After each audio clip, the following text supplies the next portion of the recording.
Okay, so we get closer to Night of Champions. Again, Vince and company, he really wanted to reinforce that CM Punk is the heel. He is the heel going into this event. Even though in CM Punk's hometown, did you think you were going to get him to boo him? I attacked Jerry the King Lawler. Still kind of got a pop. You're going to face Sheamus. You know, I'm not going to. I'm taking the day off. Mixed crowd reaction. Probably because he still might have the effect of the staples in his head from last week's match with the King.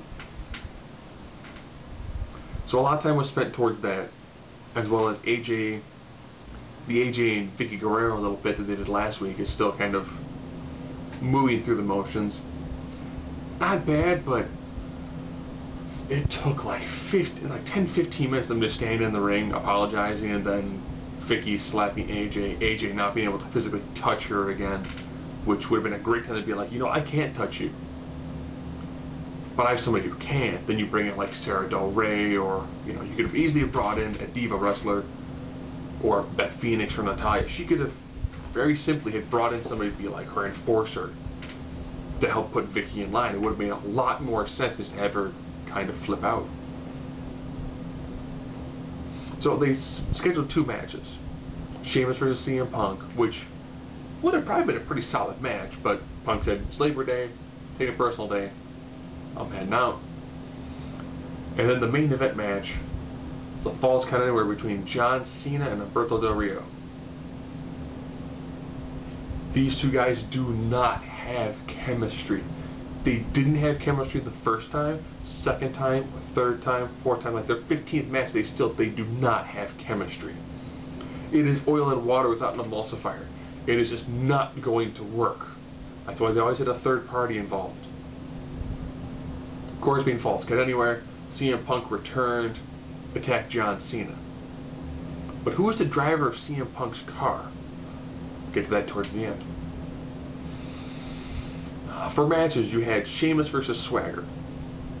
Not a bad match. You know, Swagger deserves these sorts of matches, and obviously should be a lot farther along than he is.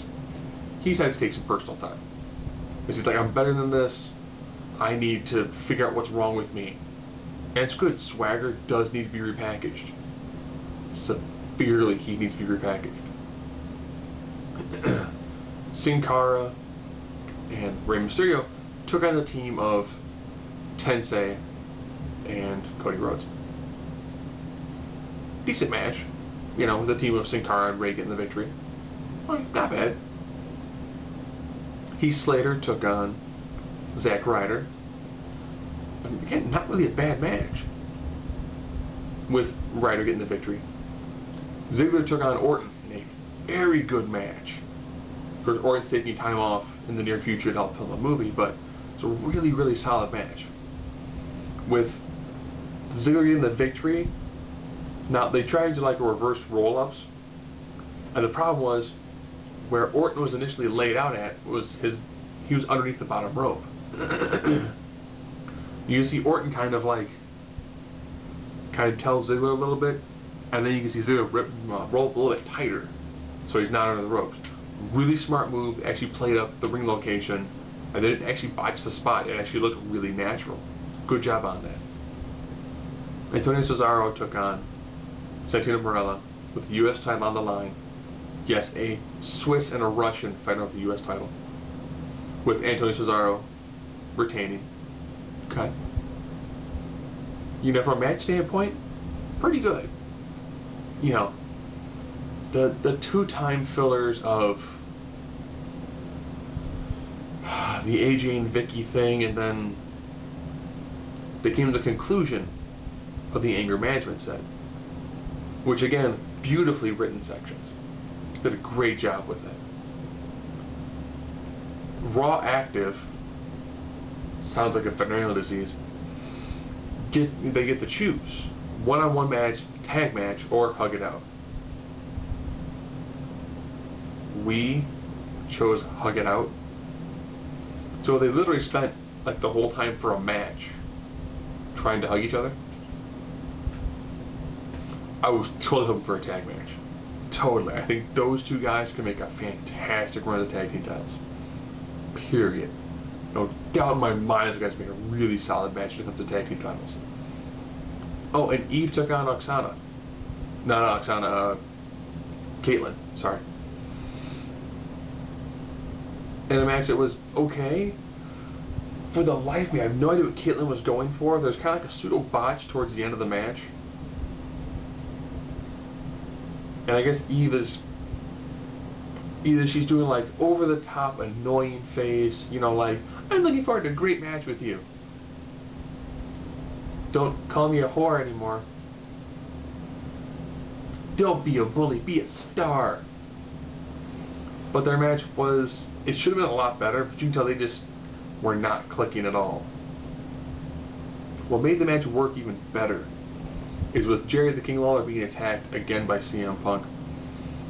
They had to bring in another commentator. They brought in The Miz. During the Divas match, Miz just flat out owns Layla on the mic.